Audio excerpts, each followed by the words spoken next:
Another brigadier general promoted to major general. Zarapinda mashoko kuda panguva ino aiwa chitiko chiri kushamisa nyika yeZimbabwe. People they are really concerned nemapower dynamics ari kuitika mumabarracks. Vamwe vanouya vachikomenda zviri positive, vamwe zviri negative, but panguva ino people they are just sensing the situation. Vamwe vachiti aiwa inenge yava very tense, noda kuti zviri kungoitika panguva ino hapana angaziva. Ndisati mashoko kubuda panguva ino tichiona kuti the ZDF Commander Emmanuel Matatu opposite over the promotion of Brigadier General Tom Jeffer. That was subscribe or like on the bell. Continue up ahead ya Comrade Bagitino and we'll post some pictures ya Murukona in the video. Ashbudanyara Chiti.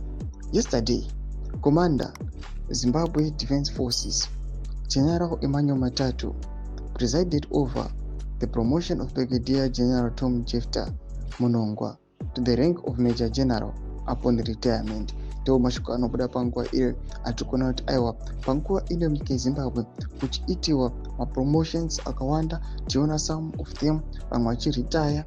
At the same time tiona kuti kune vamwe vari kutsakatika again. People they are really questioning madynamics ari kuitika mumabarracks since 2017.